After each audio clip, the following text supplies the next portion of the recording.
les réactions de Tondelier, d'Hugo Hollande, de Garrido aussi à ce premier tour des municipales. On va analyser tout ça parce que c'est intéressant de voir ce que fait la gauche de droite. On n'a pas trop parlé de ce que fait la gauche de gauche, la gauche de rupture. Bon, en même temps, il l'avait déjà dit avant les élections. Ils avaient dit on appellera à ce qu'ils appellent des fusions techniques, c'est-à-dire vous prenez le pourcentage des gens et puis vous dites bah toi t'as fait 25, moi j'ai fait 35, du coup j'ai un peu plus de conseillers que toi, mais on se met ensemble pour aller battre la droite. En fait, ils font ça dans une optique de front antifasciste, avec une analyse qui est intéressante, qui est une analyse qui va avec un peu ce qu'on appelle la moïsation, c'est-à-dire de dire que, au fond, il y a des gens qui sont de droite, mais qui aujourd'hui ont le même programme que l'extrême droite. Et c'est intéressant de pouvoir les mettre dans le même panier en disant que ce soit la droite ou l'extrême droite, et ben nous, on fait barrage contre vous en faisant une fusion comme ça technique. Et puis après, une fois qu'on a la mairie, chacun reprend son indépendance et vote les différentes dispositions au conseil municipal selon ce qu'il pense, selon ce que son parti politique pense. Ça n'oblige pas à faire une seule et même majorité, à tout voter ensemble, quoi. Donc voilà ce qu'avait dit la gauche de rupture et on va voir ce que raconte la gauche de droite qui nous expliquait que la France insoumise était un parti antisémite, passionnément antisémite, que c'était le retour des mollahs ou je sais pas quoi, qu'il faudrait jamais faire d'alliance, et qui maintenant est en train de faire un peu demi-tour, se rendant compte que sans les voix de la France insoumise, ils ne seront pas élus. Chris, comment ça va? Est-ce que tu es prêt pour parler de tout ça? Bah ça me va, c'est très intéressant ce que tu dis parce qu'en plus la fusion technique avec à la fin des groupes qui sont indépendants, en fait c'est exactement ce qui s'est passé pour la NUPES et le NFP en fait. C'est que techniquement tu crées soi-disant un programme entre les deux mais dont tout le monde se tape, tu vois, voilà. Techniquement tu crées 577 députés aux proportions de ce qu'étaient les élections d'abord présidentielles puis ensuite européennes. Et puis, bah, en fait, une fois que tu es à l'Assemblée, chacun a son groupe. Et on l'a vu pendant les débats sur le budget. Certains ont voté avec ou ne se sont pas abstenus. Certains ont voté des mesures du centre. La FI, elle, s'est complètement opposée. Donc, ce que le PS ne veut pas aujourd'hui quand ils sont hégémoniques, ils aiment bien l'accepter quand ils sont faibles, tu vois. Donc, on voit la duplicité de ces gens, quoi. Enfin, vraiment, Ah bah, de c'est... toute façon, ils n'acceptent plus quand ils sont faibles. Faut leur tordre le bras. Si tu leur tords pas le bras, ils acceptent pas ça. Bah, c'est ça. Donc là, on voit effectivement à quel point ils sont catastrophiques. Et donc, clairement, ils essayent de redevenir hégémoniques sur la gauche.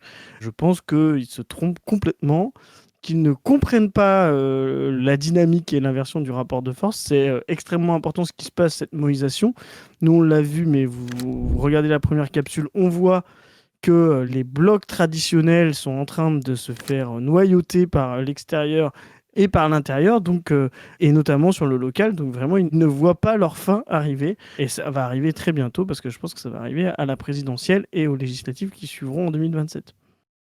Ouais, ouais. Avec une différence quand même, parce que en fait, le RN avance, c'est-à-dire prend plus de mairies qu'il y a quelques années, ou en tout cas peut prendre plus de mairies qu'il y a quelques années, mais aussi parce qu'ils ont eu un discours qui s'est rapproché dessus de la droite traditionnelle. Donc c'est en demi-teinte quand même pour le RN, parce que c'est une progression qui s'allie avec presque une trahison en fait. C'est une progression parce qu'ils peuvent trahir et donc ils peuvent se retrouver avec des fois où les républicains ne font plus un barrage contre le Rassemblement national en appelant à voter PS, mais se retrouvent soit à rester là, soit à se désister. Et du coup, les triangulaires ou les non-appels au barrage républicain vont leur profiter. Mais Mm. pour nous, c'est pas une vraie avancée du RN sur le plan de l'hégémonie du projet du Rassemblement national, parce que c'est une dilution du projet du Rassemblement national dans la droite plus classique, dans un projet autoritaire, libéral, réactionnaire, raciste, alors que le projet de Marine Le Pen, de base, avait cette critique un peu du libéralisme, un peu dégagiste, qui permettait justement de mobiliser des classes populaires, quoi. Donc ça peut être en demi-teinte pour eux, pour les élections présidentielles, tout ça. Ouais, c'est clair. On va passer du coup à Hollande, parce qu'on va commencer par Hollande, étant donné que c'est le plus beau des trois.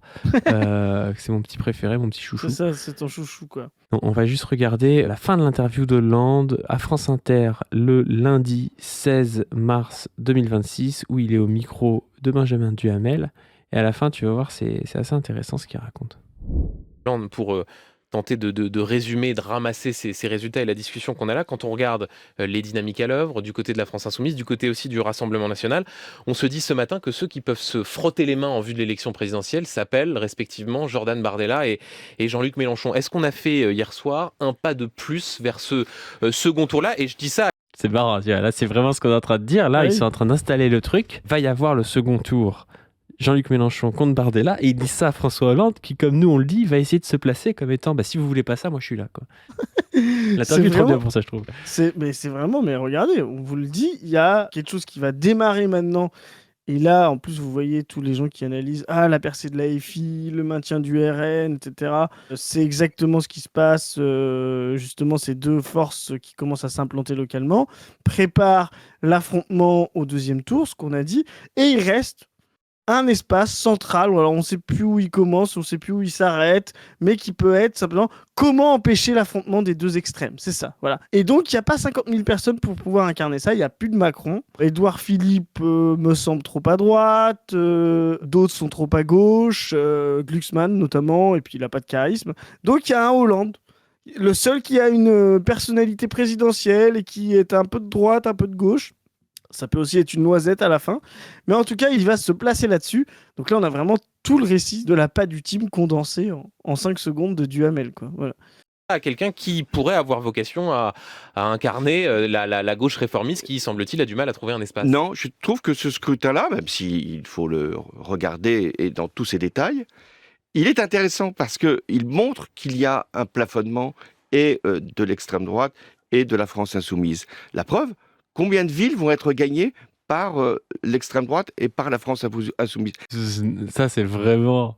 C'est un vieux briscard et toute la politique, mais évidemment que la France insoumise et le RN ne vont pas reprendre la majorité des villes demain. Tu vois, c'est un truc, il y a une inertie de fou sur les municipales. Tu sais, c'est comme si tu gagnais 12 fois de suite le championnat et puis la Champions League, et puis d'un coup, tu es troisième du championnat et tu perds la Champions League et tu dis oui, mais regardez, sur les 20 dernières années, qui a le plus gagné, tu vois, c'est un peu ça le truc.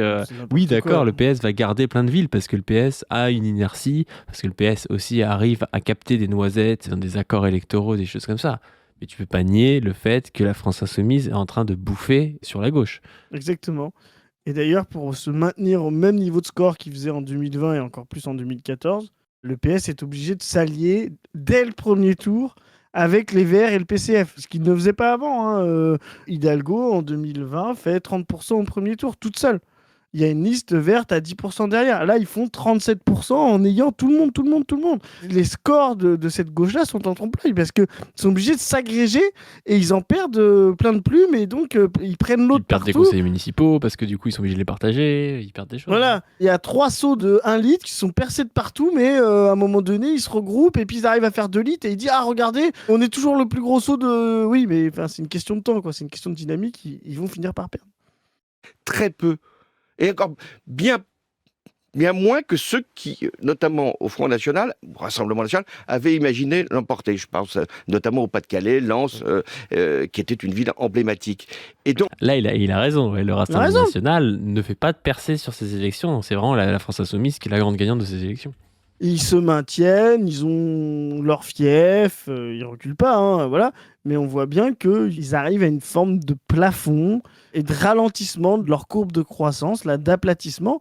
Mais ce qu'on annonce, nous, depuis un moment, c'est de dire, mais en fait, aujourd'hui, l'espace RN, justement, en voulant justement être la vraie droite, la droite conservatrice, républicaine, je sais pas quoi, la dédiabolisation, les rend en concurrence avec la droite classique. Et cette concurrence-là, les gens, à la fin, ils se disent, entre celle qu'on a toujours connue et puis l'autre qui balance son programme, mais qu'on n'a jamais essayé, en fait, on va peut-être prendre celle qu'on a déjà essayé. Pourquoi? Parce que c'est le même programme. Quand vous voulez être celui qu'on n'a jamais essayé, faut avoir un programme différent. Vous voyez, c'est ça le truc. Mais eux, ils voudraient être ceux qu'on n'a jamais essayé pour faire le même programme qu'on a toujours essayé. Aucun intérêt, tu vois. Donc, vraiment, là, c'est vraiment une erreur stratégique du RN. Ça vient de leur dissension entre Bardella, entre Tanguy, entre Marine Le Pen. Ça, on le dit depuis un moment. Mais vous allez voir, je dis, il n'y a rien de gagné pour le RN. Et ça va être très compliqué la façon dont ils vont aborder 2027 avec leurs affaires internes, avec leurs dissensions internes. Donc, qu'est-ce que ça veut dire? Ça veut dire qu'au moment de choisir son maire, et demain, au moment de choisir son président, les Français, ils ont un moment de réflexion est plutôt un bon réflexe. Non, mais c'est n'importe quoi, parce que là, ce qu'il dit pas, le petit filou, c'est que là, il y a des triangulaires, des quadrangulaires, il y a des accords et tout. Les présidentielles, ça va pas du tout être pareil. Il va y avoir beaucoup plus de candidats et il faut faire un gros score et être dans les 2 premiers pour être au second tour. Donc, c'est pas du tout vrai ce qu'il raconte. Il va pas y avoir les gens qu'on va avoir le bon réflexe au final, de se regrouper au centre, au 2e tour et tout. Ça n'a rien à voir. C'est pas du tout les mêmes types de scrutins, quoi. Ouais, c'est clair. On va passer du coup à un extrait, cette fois-ci, toujours cet extrait de France Inter d'Hollande commenté par Tondelier, parce que Hollande va nous dire sa stratégie pour le second tour, avec une stratégie qu'on lui connaît, c'est-à-dire d'essayer un maximum de ne pas s'allier avec la France insoumise. Les dynamiques électorales se construisent entre les 2 tours. Et la clarté, c'est une dynamique. La clarté veut dire quoi? Veut dire La pas clarté, d'alliance. ça veut dire on ne fait pas d'alliance et on mobilise tous les électeurs qui veulent faire gagner la gauche. Et on dit aux électeurs qui ont voté insoumis au premier tour, avec des niveaux qui ne sont d'ailleurs pas très élevés, mais écoutez, venez préserver la conduite d'une politique à gauche, à Brest, à Rennes, à Nantes et dans la plupart des villes où le bilan porte plutôt à conséquence. Ça, c'est intéressant ce qu'il dit. Donc lui, il appelle aux listes PS à ne pas s'allier avec la France insoumise pour faire la fusion technique, mais il veut les voix de la France insoumise sans s'allier avec elle, quoi. Et quand le PS est second, il dit soit vous vous retirez parce que vous considérez qu'en face il y a l'extrême droite ou je sais pas quoi, soit vous vous maintenez, mais en aucun cas vous allez vous allier. Et ça, c'est une stratégie qui est sa stratégie de conflictualisation dans la guerre des gauches, qui est une stratégie qui voit, je pense, à moyen terme pour la présidentielle. Parce que là, ce que sont en train de faire le PS, qui sont en train de craquer, en train de s'allier avec la France insoumise et donc de faire des fusions, ça profite beaucoup plus à la France insoumise qu'à eux, parce que quand tu as traité d'antisémite, de machin et tout, que après tu viens faire une alliance, là, dans 2 mois, ils vont nous rejouer, machin, vous êtes antisémite, et Emmanuel Bompard va dire, attendez, vous êtes alliés avec nous il y a 2 mois, qu'est-ce que c'est que ces conneries, tu vois. Exactement. Et donc, du coup, ça va être très compliqué pour eux de tenir la ligne Hollande pendant la présidentielle. Et Hollande, lui, il veut que le PS tienne cette ligne anti-insoumise. C'est ça. Lui, il a besoin d'aller chercher, comme on disait tout à l'heure, une ligne rempart aux extrêmes. Donc, il a besoin d'apparaître comme, anti-fasciste ou anti-RN, et effectivement anti-insoumis. S'il vient sur une ligne union de la gauche, il y a mieux que lui pour faire ça. Il y a Faure, il y a Tondelier, il y a toutes les noisettes, tu vois. Donc, lui, il est obligé d'avoir cette ligne-là. À côté de ça, il y a des baronnies locales qui veulent sauver leur peau de manière absolue et qui n'ont pas d'autre force d'appoint que les insoumis pour se sauver. Et là, c'est le cas à Toulouse. À Toulouse, par exemple, ils n'ont pas d'autre force d'appoint que les insoumis. C'est même pas d'autres forces d'appoint, c'est qu'ils sont derrière les insoumis à C'est Toulouse. Non, mais je veux dire, ils sont dans une sauce de fou s'ils ne s'allient pas.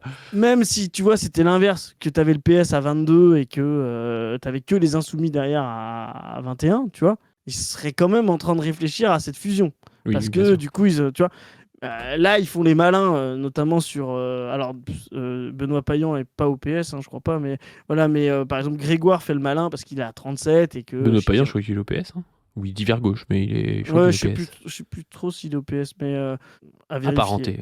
Voilà, bon, bref, mais en tout cas, il est sur cette ligne-là. Mais Grégoire fait le malin parce qu'il est à 37 et puis que Chikirou est à 13. S'il était à 28 et qu'elle était à 25, je pense qu'il se posera un petit peu plus la question de la fusion, tu vois, parce que la dynamique fait qu'il va capter des voix. Non, ce qui est intéressant, c'est des triangulaires où là, tu as l'AFI, le PS et un parti de Noisettes qui fait la diff, notamment à Lille. Et à Lille, l'AFI a tenté un accord avec les Verts pour pouvoir reprendre la mairie au PS. C'est même pas à tenter, c'est bon. Non, c'est annulé. Les Verts ont refusé l'accord. L'AFI vient de faire... Attends, c'est parce qu'il y a Tondelier qui a dû gueuler. Les Verts ont refusé l'accord. L'AFI a fait un communiqué là-dessus, mais ce qui était obligé, parce que Tondelier ne peut pas laisser les Verts aller avec la France insoumise, parce que sinon, la primaire... et sa logique d'union des gauches, si elle va avec la France insoumise, elle est morte absolument. Donc, ce que va faire Tondelier, c'est faire gagner le PS partout où le PS existe, et seulement quand il n'y aura pas à choisir entre PS et FI, notamment à Lyon, notamment à Strasbourg, notamment à Strasbourg, Attends, à Strasbourg, les premiers, c'est le PS. Et justement, il y a l'idée que potentiellement les écolos et la FI pourraient se... Ils ne le feront pas. À Bordeaux, pareil, Umric a refusé la fusion avec la liste de France Insoumise, qui était à 9%, parce qu'on peut se fusionner à 5%, on ne peut pas se maintenir à 9%, mais on peut fusionner à 5%. Donc, les Verts vont aller chercher, il n'y a que Grégory Doucet qui va aller chercher la fille, là, à Lyon, ils ont l'air de le faire, parce qu'en face, il n'y a pas le PS. Ça ne nuit pas au PS. Donc, Marine Tondelier est coincée. Elle doit sauver ses maires et sauver le PS. Voilà. Et donc, elle attaque la France Insoumise. Et la France Insoumise va se retrouver toute seule contre les Verts et le PS pour que Marine Tondelier sauve sa ligne d'union de la gauche et surtout au profit du PS. Donc tu C'est-à-dire penses qu'à sauve Poitiers, par Olivier exemple, où la maire ELV a fait 26 au premier tour, où il y a un divers gauche à 23,90, où il y a un centriste à plus de 15, je crois, et où il y a aussi la fille qui est à genre 14, tu penses du coup que la maire de Poitiers, elle va refuser l'alliance proposée par la fille? Ouais. Parce que sinon, elle se s'allierait avec la fille contre un. Donc elle serait Contre prête à PS. perdre la mairie de Poitiers contre un PS qui va s'allier lui avec le centre ou un truc comme ça. Enfin, c'est Bah non, c'est aberrant, tu vois. elle va dealer avec le PS. Elle va dealer avec le PS et... Après, c'est le divers gauche, hein. Je sais pas si c'est PS en face d'elle. Ouais, mais, voilà, je sais pas si c'est le PS, mais si c'est le PS, elle dealera avec le PS. C'est obligé. Parce que sinon, Marine Tondelier, qui est la chef du parti, qui a construit, je le rappelle, une association pour la primaire, là, elle vient de déposer des statuts et tout est calé. Elle n'a plus d'espace si elle rejoint la France Insoumise et pas le PS. Parce qu'elle n'aura plus d'alliés au PS, c'est-à-dire elle tue Olivier Faure, parce que justement, elles diront vous n'êtes pas un allié cohérent, vous allez avec la fille dès que vous devez vous sauver, et donc elle donnera des gages à Hollande. Donc l'équilibre de Marine Tondelier pour pouvoir sauver sa ligne de la primaire, etc., c'est de cornériser la FI quand elle le peut, ou utiliser la FI quand elle le peut. Voilà, c'est ça. Ah, mais donc ça veut dire que. Ouais, ça me paraît vraiment, vraiment, vraiment de la merde. Le PS s'allie avec la France Insoumise pour gagner, par contre empêche les écolos de s'allier avec la France Insoumise pour gagner contre eux. C'est n'importe quoi. Bah oui, pour gagner contre eux. Bah oui, Ils c'est les des ont- chiens, les gars. Bah oui, mais c'est ça l'idée. C'est de dire, c'est-à-dire que tu peux faire une alliance, c'est pour ça que Faure a dit pas d'accord national.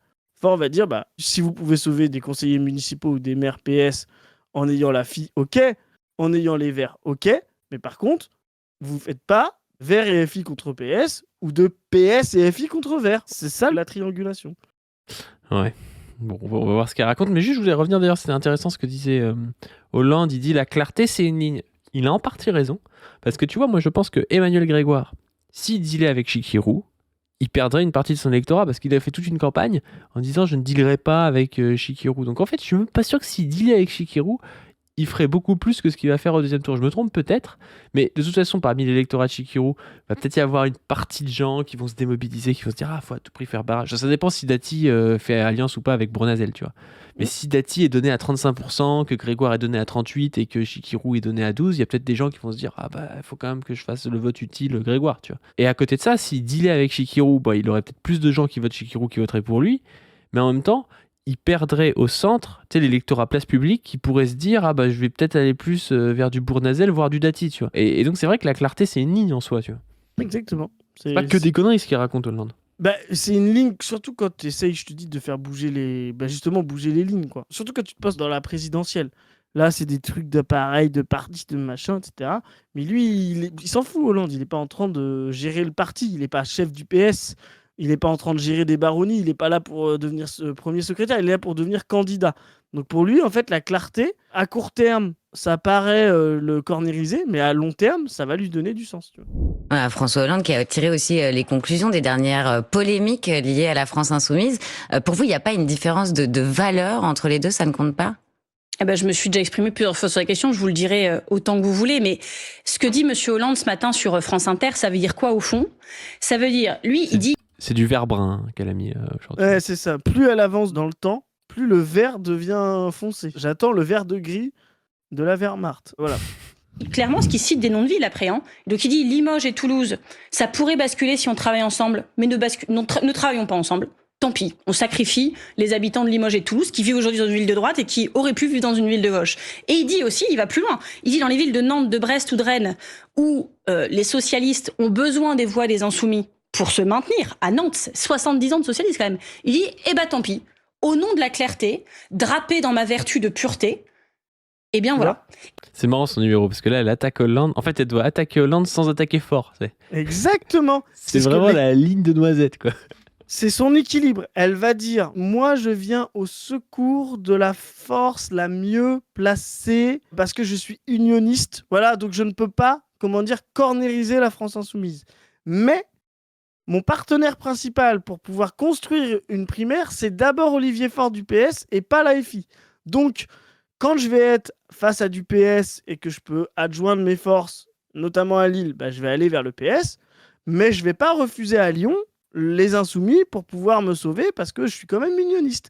Donc c'est un jeu d'équilibre où elle peut rejeter Mélenchon, c'est-à-dire les gens qui vont dire maintien partout, plus jamais PS, les gens comme nous, voilà, et rejeter Hollande qui est plus jamais FI, on va dire, voilà, c'est l'inverse, voilà. Et donc elle tient cet équilibre-là, donc ça va donner des coups de billard à 3 bandes et des stratégies différenciées dans chaque ville, quoi. Mais le truc un peu débile, c'est que avec leur move là, à Lille, de dire on fait alliance puis on fait pas alliance, ça peut faire s'écrouler la liste écolo, ça. Hein. Moi, je serais à Lille, je verrais les écolos, ils sont 3e, ils ont voulu faire alliance avec la FI, puis ils sont désengagés et tout. Avec le peu d'écart qu'il y a entre la FI et le PS, ça peut faire voter FI, ça. Hein. Ouais. Après, la question, c'est le degré de... Faudrait regarder, on n'a pas le détail, mais de quelles sont les classes sociales, le degré de radicalité qui votent pour ces gens-là. Ça se trouve, c'est les mêmes qui votent pour le PS, tu vois. Enfin, c'est souvent le cas, oui. C'est souvent le cas, donc en fait, ils sont très poreux entre eux.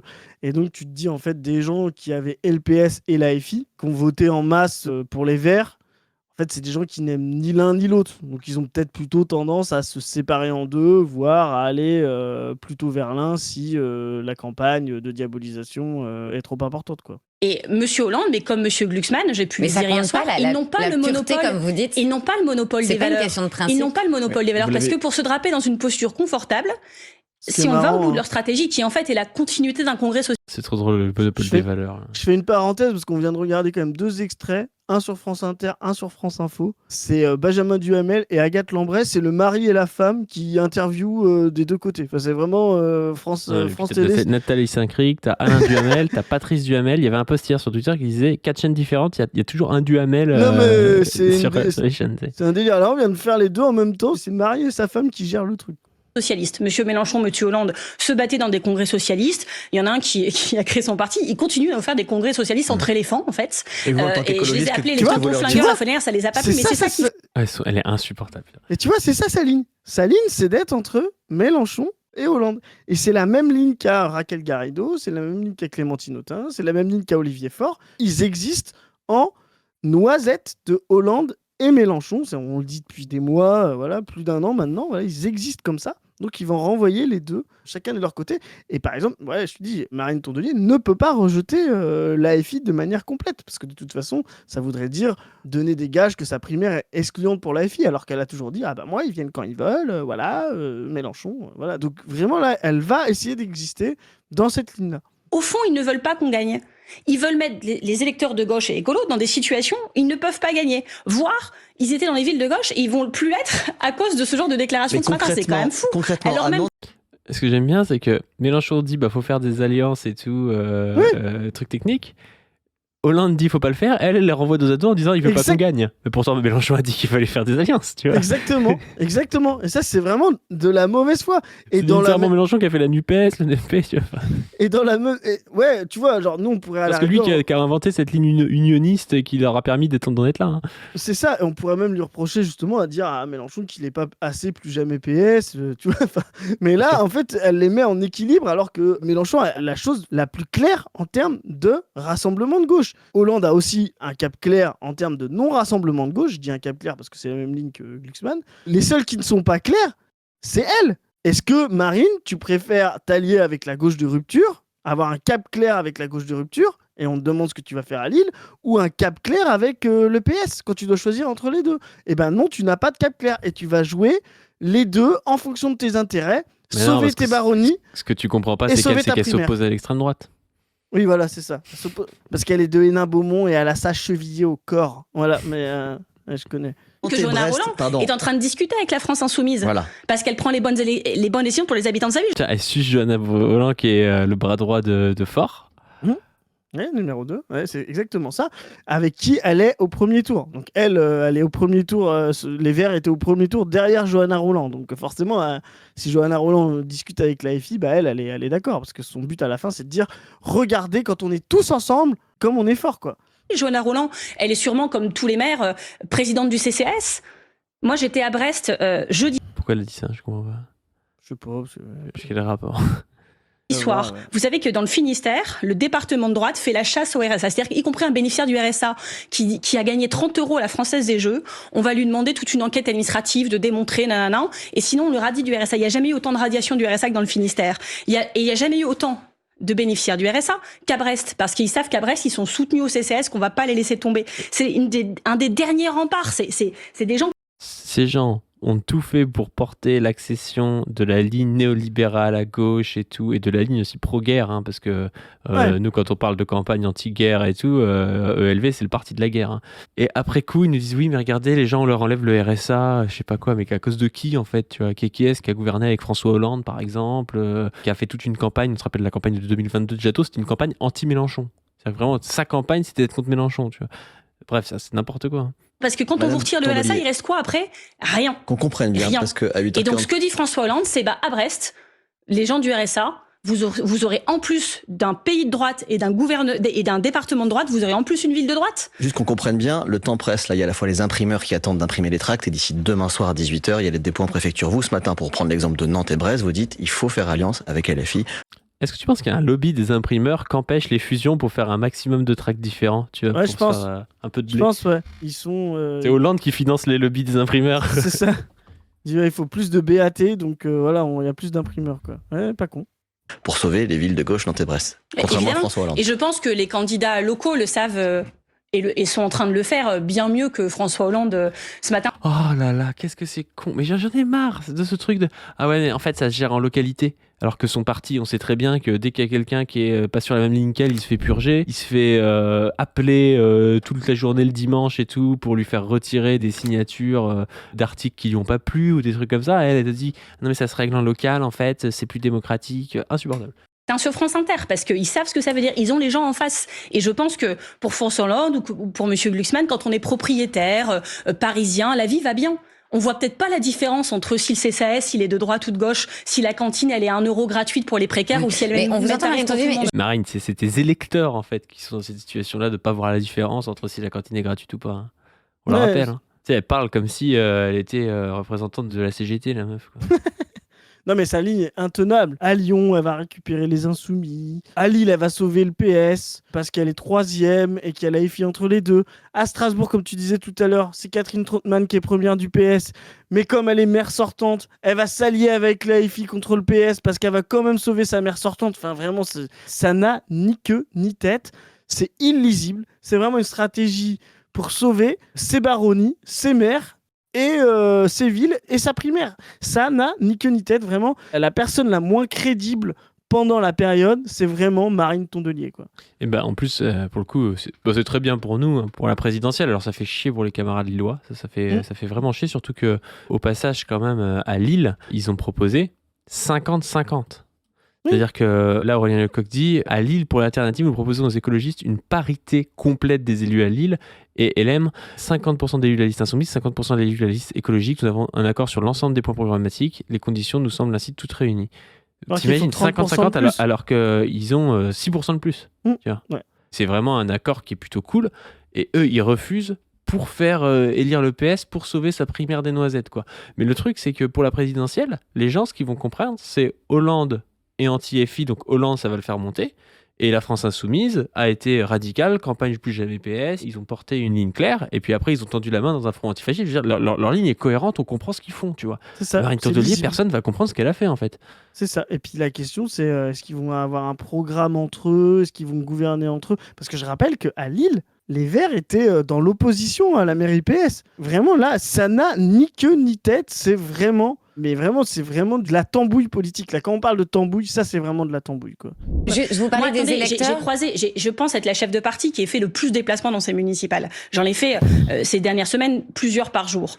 J'avais des gens sur les marchés, dans toutes villes confondues, hein, qui disaient madame, quand c'était des villes de droite, pourquoi moi j'ai pas le droit à la cantine à 1 € ou gratuite ou à tarif dégressif? Marine Tondelier, Oh là là, c'est des éléments de langage de coach en communication. C'est nul à chier. Absolute cinéma, quoi. Tout le Vraiment, monde c'est- vient me voir, ils me disent Madame, tu sais, c'est des petits enfants c'est qui viennent la voir avec la larme à l'œil, qui disent j'ai pas mangé ce matin, pourquoi? Ouais. Et Marine dit parce que tu as un maire, les républicains votent pour les Tu écologistes. sais, il lui tire la veste verte, le doudou, comme elle dit le doudou pour adultes, comme elle dit dans son livre. Mais vraiment, mais qui croit à ces trucs à la con, quoi. C'est catastrophique, quoi. On a entendu ce que vous monoparentale, dites, j'ai il faut 2 qu'on enfants, avance. je Juste, travaille la vous nuit. critiquez Eh ben, François Hollande et vous invoquez les électeurs. Les enquêtes montrent qu'ils sont majoritairement opposés à des alliances entre les partis de gauche et LFI. Et notamment, à peine plus d'un C'est tiers ça, des ça me fait socialistes rire. souhaitent cette alliance. Ouais. Ça me fait rire parce que un jour, t'as un sondage qui dit les électeurs, ils veulent tous l'union de la gauche. Oui, Puis un oui, jour, c'est- t'as un truc, ils veulent, voilà, chacun a son sondage pour vendre sa stratégie. Ça me fait trop marrer, quoi. Et Oui, seulement c'est la sûr moitié des s'ils entendent écologistes François veulent Hollande cette tous les alliance. matins, c'est pas facile. Mais en fait, on va se le dire, ça nous mène où tout ça? Ça nous mène où tout ça? Ça nous mène Elle a fait comme si c'était que François Hollande qui tapait sur les Insoumis, alors qu'elle-même elle passe son temps à faire bien ça. sûr. Olivier Faure aussi, même le PCF aussi. Mais bien sûr, c'était la première à faire des tweets pour dire non, non, non et non, c'est inacceptable, ça va trop loin, Jean-Luc Mélenchon, quand il a dit Epstein. Ce tu vois, truc de Karen, là. ces traites de Karen, là, vraiment, mais quelle catastrophe, quoi. à une gauche qui ne pourra plus gagner ni au municipal, ni à la présidentielle. Et moi, je souhaite une gauche qui gagne. C'est pour ça, d'ailleurs, que je dépends une primaire de la gauche et des écologistes à la fin. Parce que Et on va en reparler dans un instant, Glucksmann, justement. Hollande d'un côté et Mélenchon de l'autre nous conduisent à une situation où, en 2027, pour la 3e fois, on ne sera pas représenté au 2e tour de la présidentielle. Et les électeurs de gauche, on va leur dire une fois de plus, soyez responsables, allez voter utile, mais nous, on est responsables quand? C'est une vraie Marine question. Tondelier. On comprend Insupportable. pas ce qu'elle dit. On comprend pas ce qu'elle dit. Insupportable. On va terminer par un des personnages politiques préférés de Chris, Raquel Garrido. Raquel Garrido. Vieille amie. Raquel Garrido, on est dans sa tête, hein. Regarde, lis le tweet, on est dans sa tête, hein. Ouais, donc en fait, elle réagit à l'annonce qu'elle limoge Damien Modé, donc qui est arrivé en tête à gauche de la France Insoumise, qui a fusionné du coup avec la liste PS, qui permettra sûrement en fait à la gauche de gagner. Raquel Garrido dit allez, les électrices et les électeurs de gauche sont en train de forcer les gauches à l'union. Le plus jamais PS est lettre morte à LFI. J'espère que Mélenchon a bien reçu le mémo, la ligne Glucksmann totalement défaite. Maintenant, il faut gagner. Alors là, elle comprend, mais rien du tout. Je sais pas si c'est qu'elle est bête ou si c'est qu'elle fait semblant de pas comprendre. Un peu des deux. Quand tu es la France Insoumise, que t'es pas représenté dans les mairies, que tu arrives en premier et que tu forces le PS qui disait je ne vais pas faire alliance avec vous à faire alliance avec vous, en fait, tu es en train de baiser le PS de fond en comble. Là, le PS Oui. est très très mal parce qu'ils sont en train de devoir faire alliance avec ceux qui traitaient d'antisémites, promo là, je sais pas quoi, il y a 3 jours. Par contre, si Damien Modé n'avait pas fait alliance et avait perdu face à la droite, ça aurait rien fait au PS. Donc si Oui. tu veux faire une campagne plus jamais PS, ça commence par avoir des conseillers municipaux France Insoumise qui vont pouvoir lutter contre le PS et montrer que la stratégie du PS de taper sur la France Insoumise a été perdante. Et les forcer même à un truc humiliant qui est l'alliance, la fusion au second tour. Je vois pas en quoi perdre en disant regardez, je suis tout seul mais je perds. Ça aurait fait quoi que ce soit au PS. C'est ce que font les trotskistes depuis 70 ans d'ailleurs, de dire regardez, on fait alliance avec personne, regardez, on a fait 1%, tu vois, ça ne fait rien, ça sert un peu à rien, tu vois. Les gens disent Exactement. mais très bien, t'es radical, très bien, par contre t'as pas de conseiller, au revoir, tu vois, super. C'est ça. Non, mais t'as complètement raison. La France Insoumise s'impose au municipal, comme elle s'est imposée d'abord aux législatives et aussi dans la présidentielle, en cassant l'hégémonie du PS sur la gauche. C'est ça le plus jamais PS. C'est la disparition de l'hégémonie du PS sur la gauche et notamment au premier tour. C'est pour ça que nous, ce qu'on défend quand on n'est plus jamais PS et ce qu'on défend à la Paludisme, c'est pas d'alliance avec le PS dès le premier tour. Raquel Garrido, c'est ça qu'elle veut faire, elle. C'est une alliance avec le PS dès le premier tour. Plus jamais PS, c'est au premier tour. Ça veut dire ne pas avoir de gauche de rupture, de faire l'alliance avec le PS. Nous, on dit plus jamais PS, il faut que ce parti, à la fin, disparaisse, voilà. Et donc, il doit disparaître du premier tour et son hégémonie doit disparaître. Et c'est à lui d'arrêter son diktat sur la gauche française. Et évidemment, quand on est dans un second tour, eh ben, on regarde ce qui se passe. On va pas se dire plus jamais PS, quitte à avoir la fascisation et des mairies RN ou des blocs RN droite au point d'être plus jamais PS. Ce serait inconséquent politiquement. Il faut jouer sur les deux jambes. Mais ce qu'on essaye de faire face à la montée de la radicalisation et du fascisme, c'est empêcher le fascisme dans tous les deuxièmes tours et empêcher la voie vers le fascisme, c'est-à-dire l'échec des sociolibéraux là, que sont le PS, en étant premier au premier tour. Voilà, donc c'est ça le plus jamais PS. Et Raquel Garrido, elle nous fait croire que là, on est en train de jouer le premier tour, voilà, en disant ah bah voilà, la ligne plus jamais PS, elle a disparu. Non, là, on est en train de jouer le deuxième tour, Raquel. Donc évidemment, deuxième tour, si on peut être moins à droite ou empêcher l'extrême droite, oui, ça fait aussi partie des équilibres. Voilà. Donc là, elle inverse complètement Surtout le que truc. forcer à faire alliance avec les filles, c'est faire perdre le PS. Le PS, Exactement. sa ligne, c'est de ne pas le faire. Donc Exactement. pour eux, ils se désavouent. Tout comme si demain, t'as un gars de chez Horizon qui est obligé de faire une fusion avec le RN, c'est une putain de victoire pour le RN en réalité. Parce que Ah bah ça oui. veut dire que le RN n'est plus diabolisé, ça veut dire qu'il a besoin des voix du RN, tu vois. Ça paraît évident. Ça veut dire quoi? Ça veut dire que demain, Raquel Garrido, si Mélenchon est au deuxième tour de la présidentielle et que, je sais pas moi, il fait un programme commun avec les écologistes, le PCF et le PS pour battre Bardella, et que Mélenchon est président, elle va dire: ah bah regarde, t'avais tort, tu vois. Enfin, c'est complètement con, tu vois. Mais c'est exactement ce qu'on dit. Tu sais, t'as toujours la phrase de au premier tour, on choisit, au second tour, on élimine. Tu vois? Mais en fait, c'est exactement l'inverse. En fait, au premier tour, on élimine le PS. Et ensuite, on choisit la gauche au second tour, tu vois. Et évidemment que si Mélenchon, demain, il est face à Bardella au second tour des présidentielles, il faudra qu'entre les deux tours, il s'assure que toute la gauche vienne derrière lui et il s'assure qu'il ait une capacité de gouverner ensuite aux législatives. Donc il sera obligé de distribuer des circos, tu vois. Enfin, je veux dire, il va pas arriver en disant tout le monde va voter pour avoir 280 circos et filles. Ça aurait peu de sens. Donc oui, effectivement, au second tour, suivant la config, tu vois, par exemple, là, la config à Paris, il n'y a pas de risque.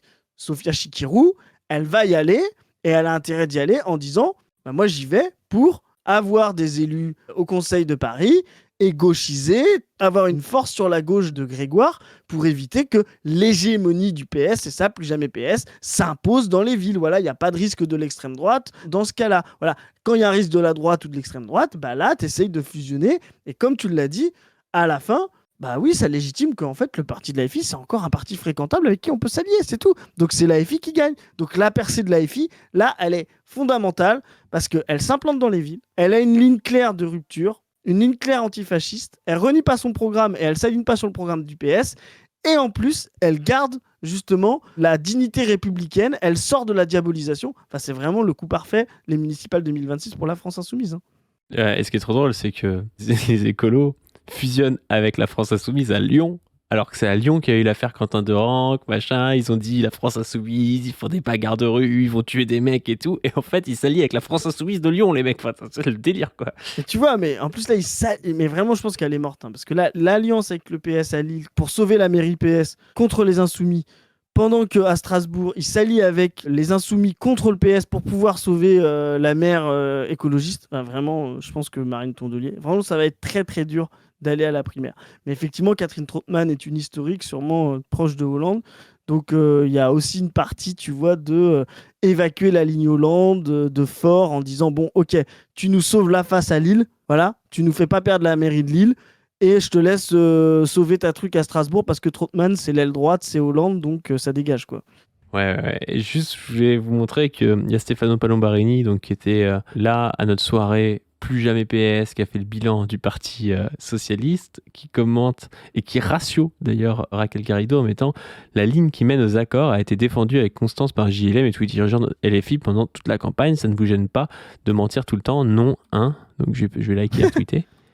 Et Raquel Garrido répond: dit le porte-parole de la ligne Plus Jamais PS, pas trop déboussolé. Donc elle a suivi en fait, elle a peut-être même regardé la vidéo. C'est salut sûr. Raquel. Salut Raquel, ne nous oublie pas, on est dans ta tête. Mais oui, mais alors que justement, Stéphano, il est cohérent. Il dit, mais le Plus Jamais PS, c'est sortir de l'hégémonie du PS, c'est-à-dire s'allier sur un programme de rupture, comme il défendait la NUPES, quoi. Elle aurait dit que c'était une erreur pour le Parti Socialiste quand ils ont baisé les communistes en 81, parce que pour baiser les communistes, fallait pas s'allier avec eux, tu vois, c'est ça. Alors qu'en fait, le PS a baisé les communistes en s'alliant avec eux, en les mettant à la remorque en minorité, et après en imposant les conditions qu'ils pouvaient plus suivre et en les faisant se barrer, quoi. C'est ça. Enfin, vraiment, il faut avoir jamais fait de politique. Je pense pas qu'elle y croit à ça, à part si elle est vraiment bête, mais je pense qu'elle le sait, elle est pas bête comme ça, tu vois. Elle y croit pas, mais elle fait semblant d'entretenir la confusion sur les alliances entre premier et deuxième tour, ce qui n'a, on vous l'explique, rien à voir, pour justement justifier de sa ligne de primaire au premier tour. C'est de dire, ah bah si on l'a fait au second tour, bon, pourquoi pas le faire au premier? Mais c'est contradictoire.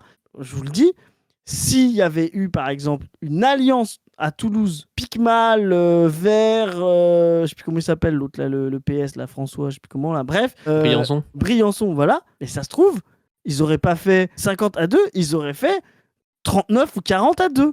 Voilà, parce que justement, cette alliance-là n'aurait eu aucun sens. Et c'est ça qu'il faut comprendre. La différence au premier tour permet justement d'avoir une massification au second tour. C'est ce qu'on vous explique depuis le début. Sauf que Le problème, c'est quoi? C'est que dans cette logique-là, il peut y avoir que 2 gros pôles. Et les noisettes n'existent plus entre les deux. Voilà. Donc, que fait Garrido? Que font Tondelier? Elles essayent de sortir du casse-noix en disant il faut qu'on s'allie. Et hop, si effectivement les deux veulent s'allier, les noisettes qui sont le point d'équilibre peuvent devenir clé de voûte. Voilà, c'est ça qu'ils essayent de faire. Bien sûr, ouais. Bah, en plus, c'est vraiment bien le cas de Toulouse parce que moi, je connais plein de gens qui sont communistes, radicaux et tout, qui sont allés voter Picmal parce que c'était une ligne FI. Si ça avait été une liste Union de la gauche, ils seraient allés voter pour un parti communiste, trotskiste ou je sais pas trop quoi, tu vois. Ouais, il y avait Ils RP, se seraient je dit, crois. on va pas voter pour un truc avec le PS dedans, tu vois. C'est ça, Alors que quand exactement. tu as voté Picmal au premier tour, tu vas retourner voter Picmal au deuxième tour, même s'il est allié au PS, tu vois. Et inversement, pour ceux qui ont voté PS au premier tour, qui n'auraient jamais voté pour une liste d'Union de la gauche, ils vont aller voter pour PS Picmal au deuxième tour, tu vois. Non, mais c'est clair. Donc vraiment, elle raconte n'importe quoi, elle inverse les choses.